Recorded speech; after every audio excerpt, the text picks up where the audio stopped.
Yo.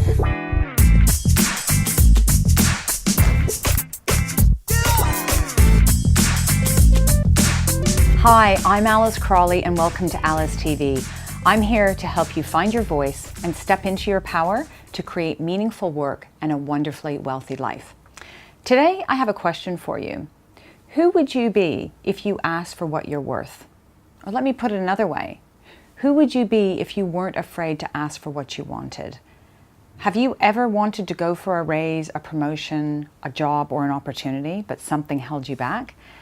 Maybe you feared you wouldn't be liked if you asked for more money or a promotion, or you would be seen as demanding if you went for a big opportunity at work. Well, back when I was in a lot of debt and under-earning, I didn't know how to ask for what I wanted, and I certainly didn't know how to ask for what I was worth. I'd learned really early on in life that a great way to avoid conflict and attention was to make sure that other people were okay and had their needs met over and above myself.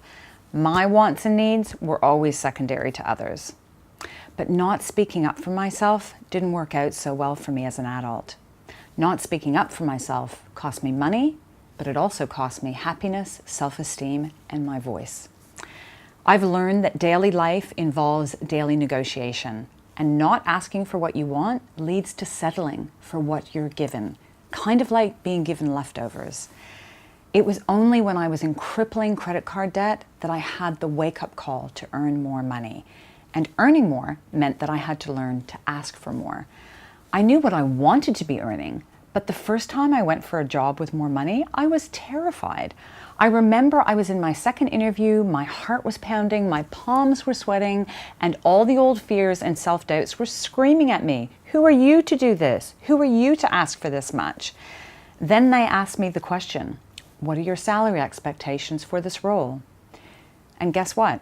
For the first time ever, I dug deep and I actually asked for what I wanted to be earning. And once I said it, the sky didn't fall in. In fact, I walked out of that interview room feeling stronger and more empowered than ever, because I knew that no matter what the outcome was, I had taken a critical step in my own emotional and financial well-being and asked for what my skills were worth. Well, it took 2 months and over a dozen job interviews, but in time, I did secure a role that paid me the money I wanted and that I was worth. Here's what I learned about asking for what you want. I learned that by not asking for what I wanted, I was doing myself a disservice. Asking for what you want is self-respect in action. I learned that asking got a bit easier each time, and my voice became stronger, and I grew more confident with every negotiation. I learned that hearing no was okay. It wasn't personal, it was just business. I learned that asking for what you want is uncomfortable at times. I had to really stretch myself to speak my truth, but it was always worth the feeling of discomfort to live life on my terms. Now I want to hear from you. Tell me, what's the one way that you can speak up for yourself this week? I'd love to read one example in the comments of how you will ask for what you want so that you're speaking and living your truth. This really is one of the best ways you can support yourself emotionally and financially. And for extra support, if you haven't done so already, visit my website, alicecrawley.com, and take my Money Style Finder quiz, because you'll find out what your relationship with money is and get a free report on your money style so that you can start transforming your finances today.